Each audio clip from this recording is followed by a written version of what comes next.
No, ta naložba prinaša 56 novih megavatov na plin in na olje, kar pomeni, da predstavlja pomembno rezervo za oskrbo Slovenije v ključnih trenutkih.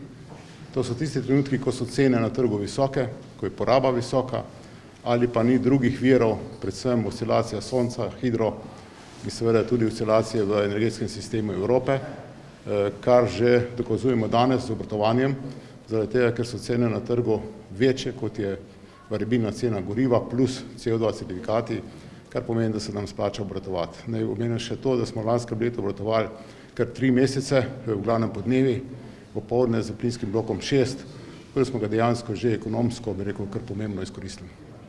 Glede na to, kako rastejo cene plina, je težko načrtovati danes investicije za kontinuirano obratovanje s plinom, namreč v zadnjih mesecih smo priča pravzaprav enormnemu porastu vseh cen energentov, pa ne samo energentov, tudi aluminija, železa, tako naprej, nafte tudi in seveda električna energija raste izrazito zaradi CO2 certifikatov, tako da dejansko zaenkrat ni še ekonomija na tem področju, za rezerve pa pravzaprav potrebujemo čedalje več, zato bomo tudi analizirali tržne razmere, kakšne bodo seveda prihodnosti in seveda, kolikor bomo dobili tako priznanje tudi s strani Elesa, bomo šli tudi z 8. in 9. blokom v izgradnjo.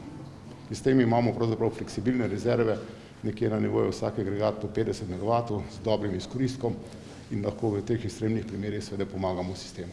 Za nami je, smo že zdaj v letu 2022 in planiramo za 2022, tako da je to končano. Sicer pa je bilo lansko leto seveda po eni strani zelo dinamično, zahtevno, organizacijsko zahtevno, zaradi pač ukrepov koronavirusa, na drugi strani pa je bilo ekstremno leto. Naši rezultati so pravzaprav najboljši v zgodovini delovanja GEN-a, so, moramo reči, posledica seveda trgovanja in prodaje električne energije v letu 2019 za 2020. Tako da letošnji rezultati bodo nekoliko nižji, smo na planu, zelo dobro je bil upravljen remont, investicije vse, tako da dejansko sledimo temu planu. Lansko leto so bili pa pač rekordni rezultati, ker tudi ni bilo remonta, visoke cene, izredno stabilno obratovanje celo leto, nekaj povprečna kirurgija in dobro trgovanje tudi na mednarodnih trgih, tako da smo dejansko presegli vse načrte vsaj za 40% na dobičku in pa seveda tudi v drugih elementih, še ko rečem, ekonomskih kazalnikov. Ja, prav gotovo je par zadev v prvo, če rečem, hidroelektrarna Mokrice. Mi želimo, da seveda čim prej dobimo dovoljenja, zato imamo vse resurse pripravljene, predvsem zato, da čim bolj sinergijsko izkoristimo celo verigo hidroelektrarn. Namreč vsaka končna elektrarna več pomeni kot pa prejšnja, v smislu akumulacije vode in prilagajanja potem energetskemu sistemu, predvsem na področju seveda teh obnovljivih virov, predvsem sonca in pa porabe.